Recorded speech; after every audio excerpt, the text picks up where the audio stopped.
Hi hello welcome back to my channel. അപ്പോൾ നമ്മൾ വീഡിയോസൊക്കെ ചെയ്തിട്ട് കുറേ ദിവസമായി. എനിക്ക് സൗണ്ടൊന്നും ആയി വന്നേ ഉള്ളൂ കേട്ടോ. ഇത്രയും ദിവസം സൗണ്ടൊന്നും ഉണ്ടായിരുന്നില്ല. നല്ല പനിയും ചുമയൊക്കെ ആയിട്ട് കിടപ്പിലായിരുന്നു. അപ്പോൾ ഇന്ന് എനിക്ക് കുറച്ചധികം ലിപ് ബാമിൻ്റെ ഓർഡർ ഉണ്ട്. കണ്ടില്ലേ നമ്മുടെ ആ ലിപ് ബാമിൻ്റെ ക്വാളിറ്റി കണ്ടോ?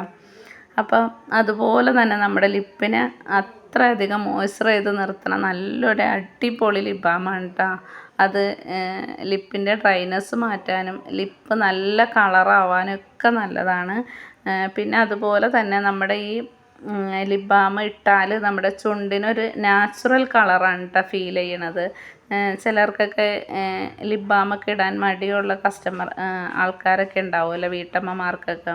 ഇത് നമ്മൾ ഈ ലിപ്സ്റ്റിക്ക് ഇട്ടെന്നുള്ള ഫീലൊന്നും വരില്ല കേട്ടോ. നമുക്ക് ഒരു നാച്ചുറൽ ലിപ്പിൻ്റെ ഫീലാണ് നമ്മുടെ ചുണ്ടിന് കിട്ടണത്. പിന്നെ അത് തന്നെയല്ല, ലിപ്സ്റ്റിക്കൊക്കെ ഉപയോഗിക്കണവർ ഇതൊന്ന് ലിപ് ബാം ആദ്യം ഇട്ടിട്ട് അതിന് ശേഷം ലിപ്സ്റ്റിക്ക് ഇടണതാണ് കേട്ടോ നല്ലത്. അപ്പോൾ നമുക്ക് ആ ലിപ്സ്റ്റിക്കുകളിൽ നിന്നുണ്ടാകണ ഡാമേജസ് ഒന്നും നമ്മുടെ ലിപ്പിനെ ബാധിക്കില്ല കേട്ടോ. അപ്പോൾ നമുക്ക് ഓരോ ദിവസം ചെല്ലുന്തോറും നമ്മുടെ ഈ ലിപ് ബാമിൻ്റെ ഓർഡർ കൂടിക്കൊണ്ടേയിരിക്കുകയാണ് കേട്ടോ. കസ്റ്റമേഴ്സ് കൂടിക്കൊണ്ടിരിക്കുകയാണ്. അപ്പോൾ അത് നമ്മുടെ ലിപ് ബാമിൻ്റെ ക്വാളിറ്റി കൊണ്ടാണ് കേട്ടോ. അത്ര അധികം റിസൾട്ടാണ്. 100% നാച്ചുറലായിട്ട് തന്നെയാണ് കേട്ടോ നമ്മളിത് ചെയ്യണം. കുഞ്ഞു കുട്ടികൾക്ക് മുതൽ ഉപയോഗിക്കാം കേട്ടോ. സേഫായിട്ട് ഉപയോഗിക്കാം. ഇതിൽ ഞാൻ bee wax, almond oil, almond butter, mango butter, carnauba wax, beetroot oil, coffee oil, അങ്ങനെ വേണ്ട ഒത്തിരി അധികം നമ്മുടെ ലിപ്പിന് അത്രയും സേഫ്റ്റി ആയിട്ടുള്ള അത്രയും കോസ്റ്റ്ലി ആയിട്ടുള്ള ഓയിൽസുകൾ വെച്ചിട്ടാണ് ഞാനിത് ചെയ്യണേ കേട്ടോ. അപ്പോൾ അതുകൊണ്ട് തന്നെ അത്ര അധികം റിസൾട്ടും നമ്മുടെ ലിപ് ബാമിനുണ്ട് കേട്ടോ. അപ്പം പിന്നെ ഒരു കാര്യം, ഞാൻ കുറേ ദിവസമായി വീഡിയോസൊക്കെ ചെയ്തിട്ട് ഇൻഷാ അല്ലാഹ് ഇനി അങ്ങോട്ട് വീഡിയോസൊക്കെ ചെയ്യാമെന്ന് വിചാരിക്കണം. നോക്കട്ടെ. ഇന്നാണ് എനിക്കിത്തിരി സൗണ്ട് എനിക്ക് കിട്ടിയത്. ഇത്രയും ദിവസം സൗണ്ടൊന്നും ഉണ്ടായിരുന്നില്ല.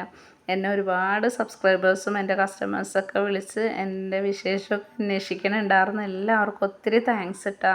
വീഡിയോസ് കാണണില്ലല്ലോ എന്നൊക്കെ പറഞ്ഞിട്ട് വിളിക്കണുണ്ടായിരുന്നു കേട്ടോ. ഒത്തിരി താങ്ക്സ് ഉണ്ട് എല്ലാവർക്കും. ഒത്തിരി താങ്ക്സ് ഉണ്ട് കേട്ടോ. പിന്നെ കുറേ കസ്റ്റമർ ഒരുപാട് മെറ്റീരിയൽസും ഒരുപാട് സംഭവങ്ങളൊക്കെ എൻ്റെ അടുത്ത് ഓർഡർ ആക്കിയിട്ടുണ്ടായിരുന്നു. എനിക്ക് വയ്യാത്തതുകൊണ്ടാണ് ഞാൻ കുറേ ഡിലേ ആക്കിയിട്ടൊക്കെയാണ് ഇപ്പം ഇന്നും ഇന്നലെയൊക്കെ ആയിട്ട് ഞാൻ അയച്ചുകൊണ്ടിരിക്കുകയാണ്. നാളെയും ഒക്കെ ആയിട്ട് അതെല്ലാം അയച്ചു തീർക്കുക. എനിക്ക് വേണ്ടി വെയിറ്റ് ചെയ്ത എല്ലാ കസ്റ്റമേഴ്സിനും ഒത്തിരി താങ്ക്സ് ഞാൻ അറിയിക്കുകയാണ് കേട്ടോ. അപ്പോൾ എൻ്റെ വയ്യായ്കയൊക്കെ മനസ്സിലാക്കി അവരെനിക്ക് വേണ്ടി സമയം നീട്ടി